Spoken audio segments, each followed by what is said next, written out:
Olá, meu nome é Thiago Leal, eu sou membro do coletivo Direitos Humanos, Centralidade do Trabalho e Marxismo desde 2013. Em 2017, eu me mudei para o município de Altamira, no estado do Pará, de forma que não tenho como participar presencialmente dos encontros semanais do grupo. Apesar disso, tenho acompanhado as atividades de longe, com muita saudade, aliás. E agora que no contexto da pandemia as distâncias meio que se tornaram as mesmas para todo mundo, eu espero sim poder aproveitar essa chance para poder contribuir com o que puder com as atividades do coletivo, como é este café. Obrigado e muito prazer. Meu assunto é este lugar onde hoje vivo, que é a Amazônia. E por que esse assunto num coletivo de direitos humanos, centralidade do trabalho e marxismo? Eu acho que há muitas razões, algumas até óbvias, né? Mas dentro do que eu pesquiso, eu consigo aqui elencar rapidamente algumas. Por exemplo, a inconstituição da mercadoria e do sujeito moderno entre os povos tradicionais, o contra-exemplo concreto da fundamentação filosófica das noções de história, tempo e futuro da modernidade, as relações entre os territórios amazônicos e o conceito da acumulação primitiva e, claro, o ecossocialismo de que nos fala, por exemplo, o Michel Levy. Como o tempo é curto, eu vou ficar apenas em um desses temas, que é o da acumulação primitiva. E aí, quem sabe, a gente possa tratar de outros assuntos mais para frente. O Marx fala da acumulação primitiva, ou da assim chamada acumulação primitiva, especialmente no capítulo 24 do livro 1 do Capital. A essa altura da obra, já se demonstrou como o dinheiro se transforma em capital, o capital produz mais valor, e do mais valor se gera mais capital, num ciclo crescente e incessante. Porém, para que o capitalismo de fato se estabeleça, é preciso que a burguesia se apoie em massas relativamente grandes, tanto de capital quanto de força de trabalho.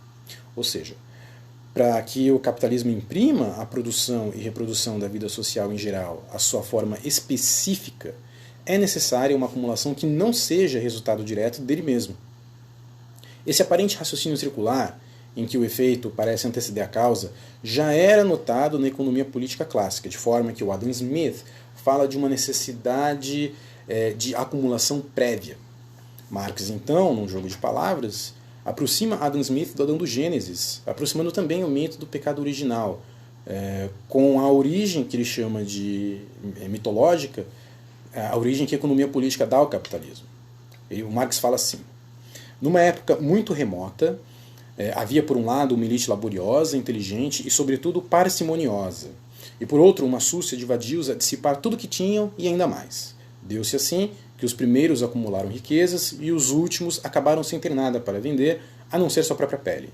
E desse pecado original datam a pobreza da grande massa, que ainda hoje, apesar de todo o seu trabalho, continua a não possuir nada para vender a não ser a si mesma, e a riqueza de poucos, que cresce continuamente, embora há muito tenham deixado de trabalhar. A escolha da alegoria religiosa para a crítica alude àquele que é um dos traços mais consistentes de Marx, que é o que diz que a crítica da religião é o fundamento de toda a crítica.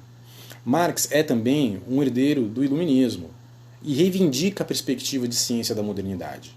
É a partir disso que ele deslegitima tudo o que não é constituído de maneira rigorosamente científica. Isso aí, se tiver nome de ciência, vai ser ciência vulgar, psicofantia, farisaísmo. Ou, ainda, aquilo que em a ideologia alemã ele chamou de idealismo, associado com o conceito de ideologia, e que em O Capital chamou de mistificação, associada ao conceito de fetiche. E é precisamente municiado pelo método do materialismo histórico que Marx desmonta essa origem mitológica do capitalismo. Ele fala que na história real, como se sabe, o papel principal é desempenhado pela conquista, a subjugação, o assassínio para roubar. Em suma, a violência. A violência, portanto, tem papel primordial, ela é a parteira da história. É ela que separa o trabalhador de seus meios de produção para, ao mesmo tempo em que garante aos expropriadores uma aquisição direta de riqueza, cria uma massa de mão de obra que, além de abastecer os crescentes postos de trabalho nas cidades fabris, pressiona os custos dos salários para baixo. O cálculo final é a degradação aguda das condições de existência do povo, em uma história gravada com traços de sangue e fogo. A partir daí, discute-se, então, o caráter primitivo dessa acumulação. Marx fala que ela é primitiva porque corresponde à pré-história do capital e seu modo de produção. Estes, uma vez maduros, seriam capazes de, pela sua lógica propriamente econômica, assegurar e perpetuar a dominação dos trabalhadores e a valorização do valor. O papel do direito, a gente não pode esquecer, ele é aqui de garantir a preservação dessa legalidade econômica, e não apenas pelo seu conteúdo, mas também, talvez principalmente, pela sua própria forma ou gramática, como dizem Pachucanes e Edelman. Para o Marx, então, restaria à violência extraeconômica um emprego que é somente excepcional. Posteriormente, numa linha que vai mais ou menos de Luxemburgo até Harvey, propõe-se que essa acumulação primitiva não apenas continua muito atual do ponto de vista do avanço contra sociedades que ainda hoje são pré-capitalistas, mas também do ponto de vista dos novos arranjos do neoliberalismo em relação às funções de um estado de bem-estar social ou mesmo de um estado de direito. O Harvey vai assim falar de uma acumulação por despossessão. Pois bem, quando observamos a situação da América Latina e do Brasil, territórios das colônias europeias, mas ainda numa posição subalterna dentro da dinâmica imperialista global, percebemos sem dificuldades como aparecem esses dois aspectos da acumulação primitiva ou por despossessão.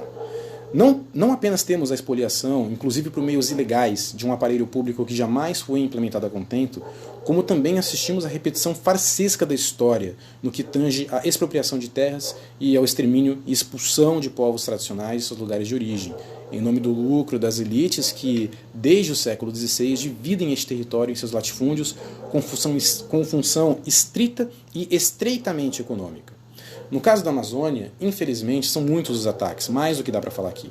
Desde pelo menos os ciclos da borracha, já se registra uma brutalidade persistente contra os povos da floresta, os quais, vale dizer, não são apenas indígenas, mas também ribeirinhos e quilombolas. A gente fala aqui então de assassinatos, epidemias e mesmo uma atividade missionária etnocida. Porém, a escala do avanço é de outra magnitude quando há a participação do Estado. As grandes obras do período militar, como a Transamazônica ou o Tucuruí, são episódios sangrentos de iniquidades incontáveis, as quais agora novamente recrudescem sob o governo Bolsonaro.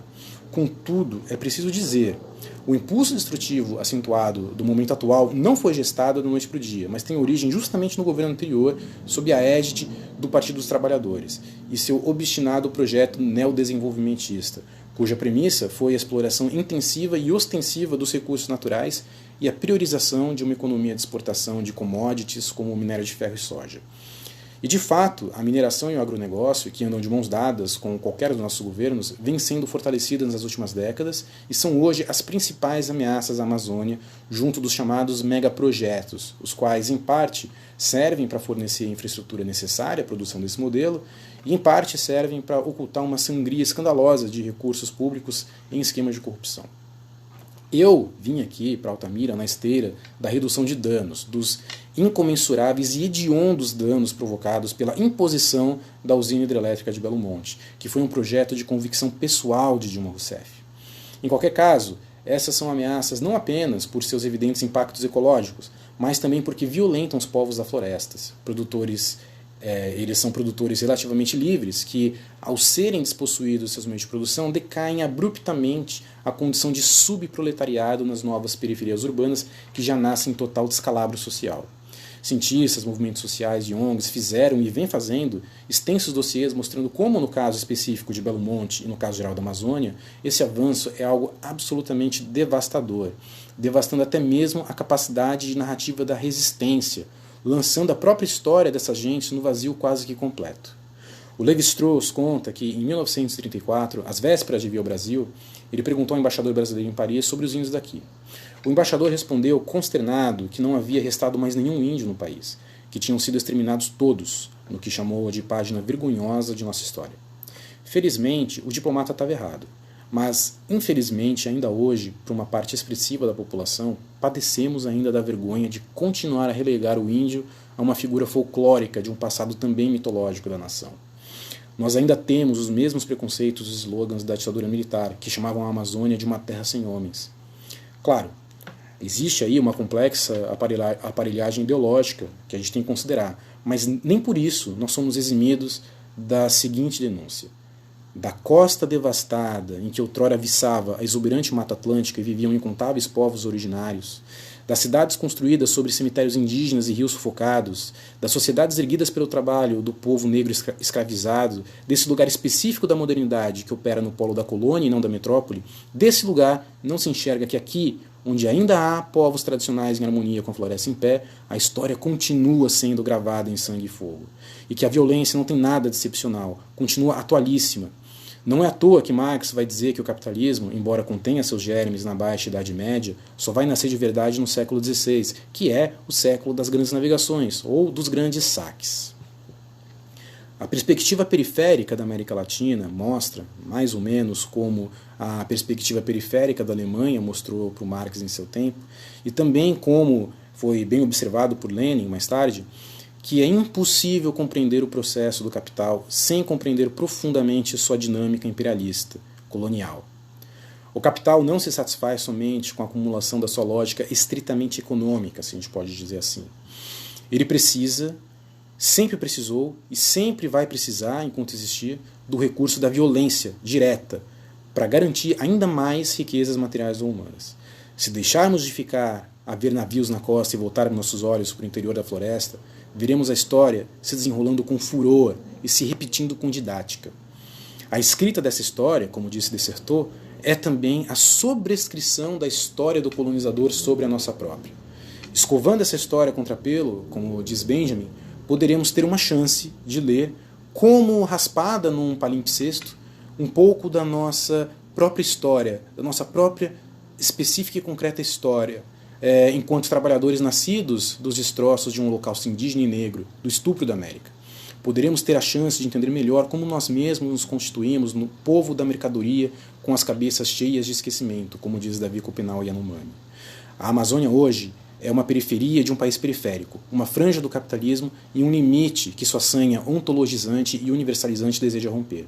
Mas também é um dos poucos lugares do mundo onde a assim chamada utopia, como sinônimo de alternativa ao capitalismo, ela é tudo menos um não lugar. Está lá, está aqui e é real.